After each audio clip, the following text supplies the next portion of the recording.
Trigger warning. Viewer discretion advised. This video discusses the phenomenon of targeted killings, also known as hits, assassinations, or contract killings in South Africa. This video is for educational and security analysis purposes only.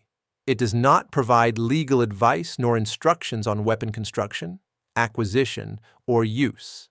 The discussion focuses on public safety, crime risk, and mitigation.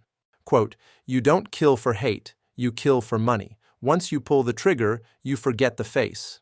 Unquote.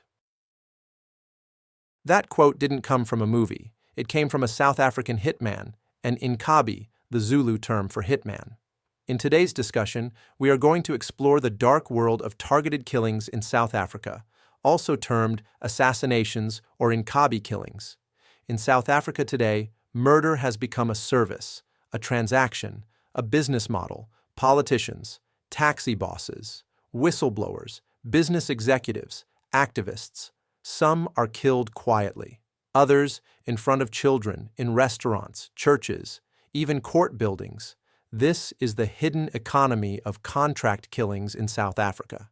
And it is becoming bigger, cheaper, and more entrenched than most people realize.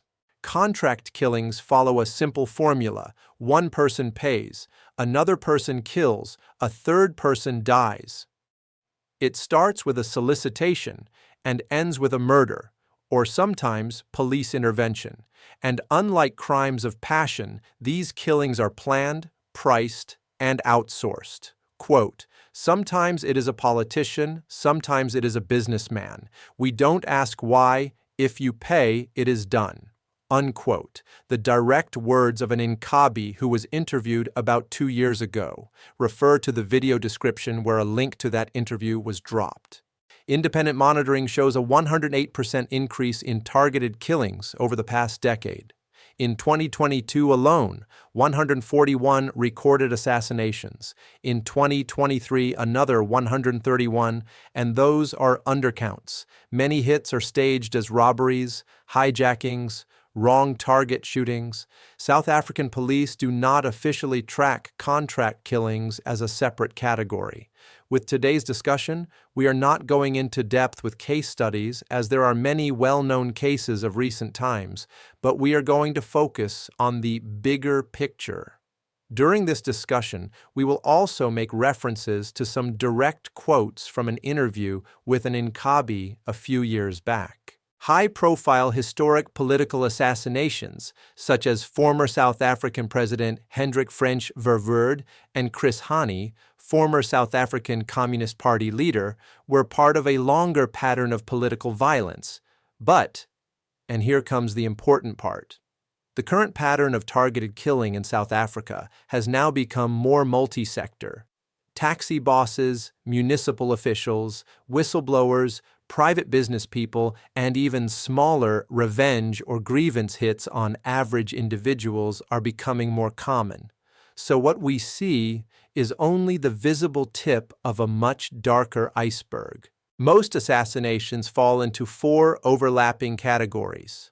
1. Organized crime and business disputes. Rivals eliminated, informants silenced. 2. The minibus taxi industry. Roots mean money, and money means blood. Quote, "We don't miss. In the taxi business, if you miss, you die next." Unquote. And Inkabi's words. 3. Political and local government killings. Councillors, officials, activists, whistleblowers. Quote, "Councillors are hunted like animals. If you stand against the wrong tender, you're finished." Unquote. The same Inkabi's words. And finally, 4.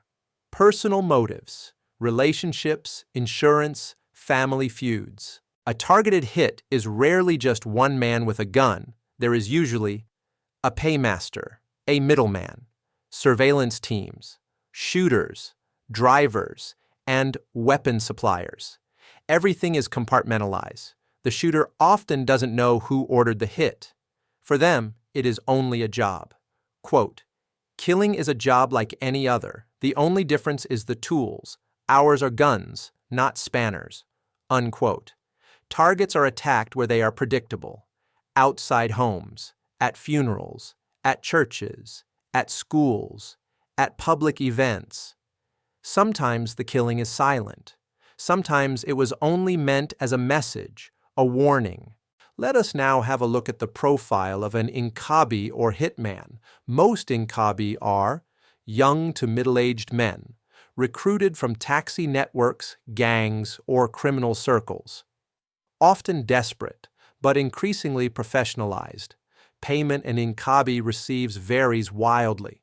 A small job, a few thousand rand. A politically sensitive or high-risk hit, 100,000 rand, 150,000 rand, or more.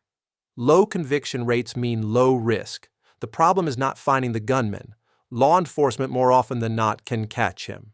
The real challenge is the mastermind who pays. What are the reasons for the seemingly proliferation of hits? Several forces collide here.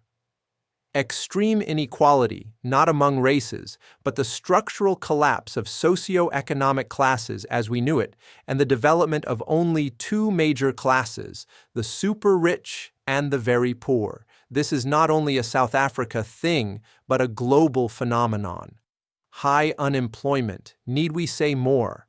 Illegal firearms, police corruption, weak witness protection, criminal capture of local government. And when killers believe they won't be caught, the market expands. Assassination becomes normalized, efficient, repeatable, and profitable. This isn't just about gangsters and politicians. It affects businesses, investors, communities, service delivery, democracy itself. When violence decides who gets contracts, who gets elected, who lives, the rule of law collapses. Contract killings are no longer rare events. They are a system, and until South Africa tracks them properly, protects whistleblowers, cuts illegal gun flows, and prosecutes the paymasters, not just the shooters, the business of killing will continue to grow. Because where murder is cheap and justice is slow, violence becomes the fastest solution. During a follow-up video, we will be delving deeper into the inner world, the modus operandi and operational structuring of targeted killings and the planning phases. We will also look at the counter side and security risk mitigation per planning phase. This follow-up video will prove to be of tremendous value to law enforcement and security structures. The link to a spine-chilling interview with an Inkabi in KwaZulu-Natal province a few years back can be found in the video description. Be warned that the interview is not for sensitive viewers, though. In closing, I just want to make this very clear. I am not trying to create an impression of a daily occurrence of hits in South Africa, not at all. I am also not saying that this is only a problem here. That would be completely untrue. Targeted killings goes hand in hand with organized crime, and organized crime thrives in an interconnected world.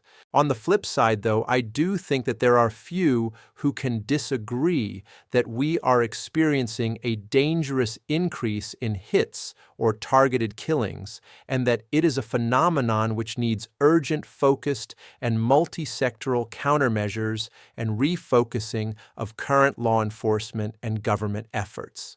For meaningful and long-term security intervention, a multitude of social and economical societal aspects would need to be addressed, including a strong political and moral will to address an endemic culture of bribery and corruption.